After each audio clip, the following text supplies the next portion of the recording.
आनले कौन तुम कौन साहाଯ୍य कौन हम ना साहाଯ୍य लोक नहीं हाँ हाँ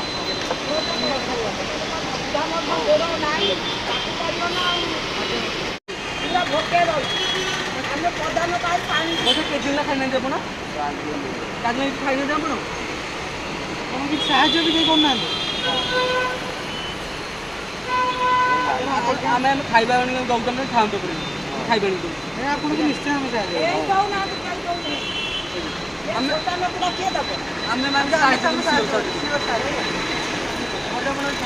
पानी भी खाई आम खाया दौन आम जस्ट आउ टाइम भी सब खाई आम कथा कथादेला रेडी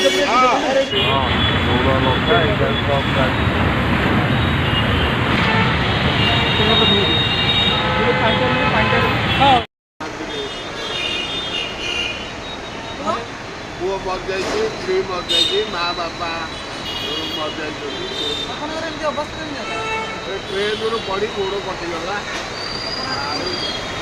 आगुरी बहुत आगुरी मंदिर काम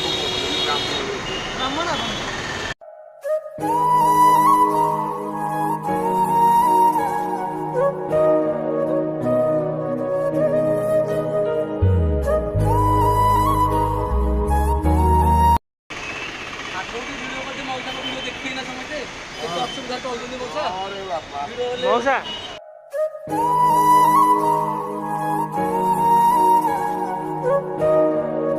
साहाଯ୍य मिल आम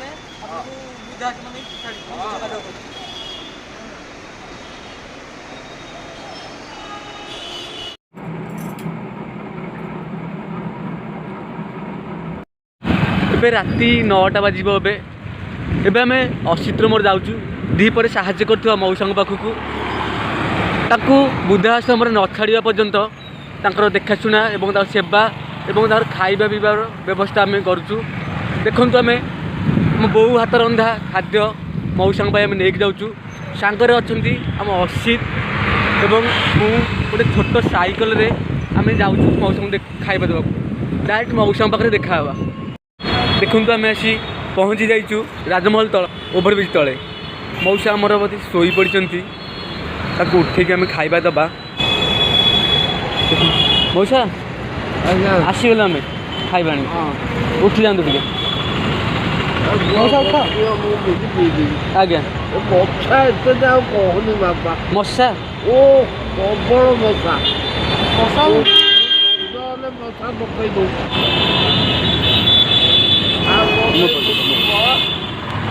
काढ़ी दे हाँ ये देखो आम बो हाथ रुटी परोटा ये किसी अंडा भजा अच्छी किसी भजा अच्छी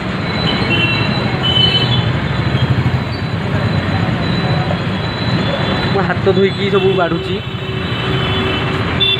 हाथ हाथ धोई आम फ्रेश बाढ़ु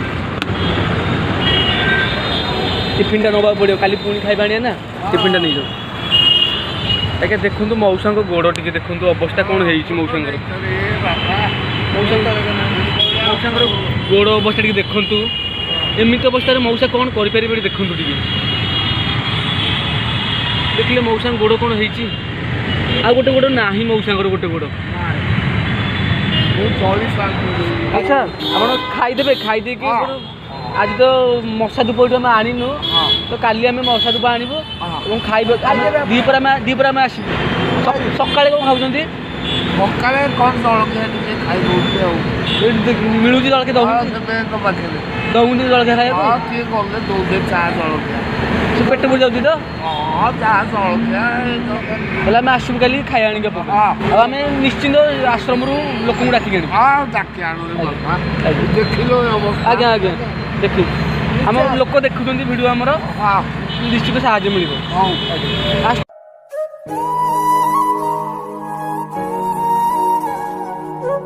आम आम गरीब भाई चैनल तरफ मौसा दिन बेला एवं राति बेलार खाइबार व्यवस्था करूँ आपण मानू अनुरोध जे ଦୟାକରି ଏପରି ବ୍ୟକ୍ତି ଦେଖୁଛ ଯେକୌଣସି ସ୍ଥାନରେ ଆମକୁ ଯୋଗାଯୋଗ କରନ୍ତୁ ଏବଂ ସେଇଭଳି ଲୋକମାନଙ୍କୁ ସାହାଯ୍ୟ କରିବା ପାଇଁ ଚେଷ୍ଟା କରନ୍ତୁ କିମ୍ବା ଆମ ୟୁଟ୍ୟୁବ୍ ଚ୍ୟାନେଲ୍ ମାଧ୍ୟମରେ ଆମକୁ ଜଣାନ୍ତୁ ଯାହାଦ୍ୱାରା କି ମଉସାଙ୍କ ପରି ଆମେ ସେହିପରି ଅସହାୟ ବ୍ୟକ୍ତିମାନଙ୍କୁ ସାହାଯ୍ୟ କରିପାରିବୁ।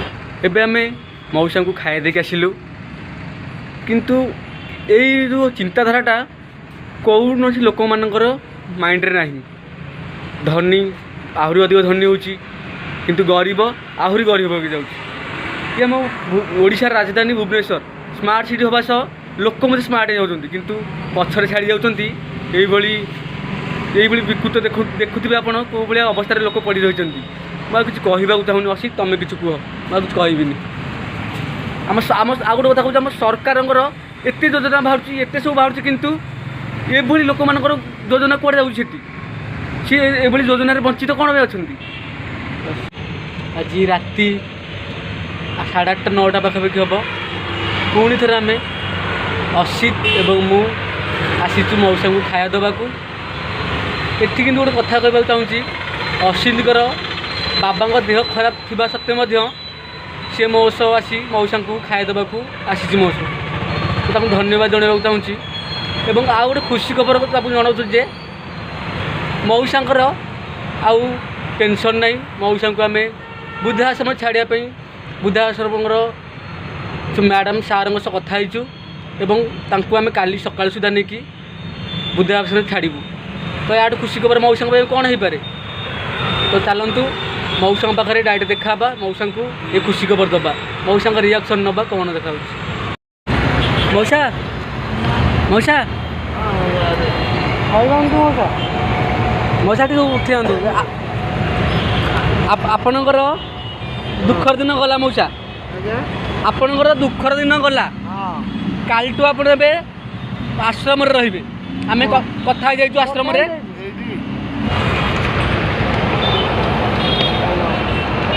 ଭାତ ଅଛି, ଡାଲମା ଅଛି, ଆଉ ମାଛ ଅଛି। ଭାତ ଡାଲମା ମାଛ, ଏଇଟା ଇଏ ବୋଧେ ଭର୍ତ୍ତା, ଆଳୁ ଭର୍ତ୍ତା, ଲଙ୍କା ଭିତରେ ଅଛି, ଲୁଣ ଆପଣଙ୍କର ଅଛି।